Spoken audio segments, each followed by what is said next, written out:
Explain to me what Bill Gates was talking about when he was saying that you can't do trucks. What was? Yeah, I didn't know what you're talking about. Why did he say that then? Like, why would I don't know. someone? Probably somebody told him that, and he He just not, repeated it. he's just not that close to the physics of it, and so Because I don't remember, think he's ill-intentioned here. He just Right. doesn't know what he's talking about. But why say it then? Like, you think about a guy who's don't know. so involved in technology. You would think he would only talk about things you understand. I don't know. It's weird. I also heard that at one point he had a big short position against Tesla, which was kind of, I don't know if that's true or not, but it seems weird.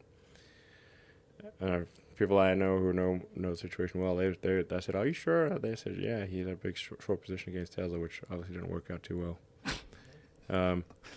But anyway, I think he's generally got good intentions here. I think he's probably just not. I don't hate Bill Gates, to be clear. I think he just probably doesn't know the science. Yeah, I just thought it was odd because I knew that you guys were developing a semi. But we have prototypes that actually drive. Like we've used them to transport cars and stuff. It's not like it's not like a unicorn. Like it was like with Pegasus or something. I was like, what are you talking about? We literally have prototypes that work. What kind of mileage do those things get? Well, these are prototypes, so they'll be like, Right. I don't know, about 300 miles, something like that. And so But we drive them back and forth from Fremont to Reno, for transporting stuff. But generally, when semi-truck drivers, when it's a human being driving them, they drive for long periods of time, far more than 300 miles, right? No, actually, most trucks are short. All right. So when they decide, this is your policy, when these workers are worried, and do you feel that they have I want to just get back to that. Put yourselves in their shoes. Do you feel they have a good reason to be worried? And do you feel a duty to pay them and make sure they're okay, despite the fact that you don't agree with how they feel about COVID versus how you feel about Just COVID? move on. Just move on. That's what you want to do.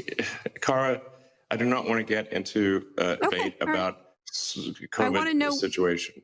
Okay. All right. Okay. I want to finish up talking about. If you want to end the podcast now, we can do it. Okay. What do you say? No, we don't. I don't want to end it. I just want to understand where you've at. But I do. I feel like I understand where you are.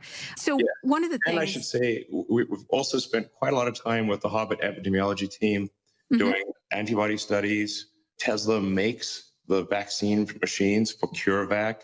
Gates said something about me not knowing what it's doing. It's like, hey, knucklehead, we actually make the vaccine machines for CureVac, that company you invested in. Seems like you have a lot of passion around this topic, like that you feel this has been blown and that there are better ways to do it, which is what you do in your other parts of your life, correct? Whether it's Tesla or SpaceX, the rockets aren't being reused. The cars aren't electric. The way we address viruses is irrational.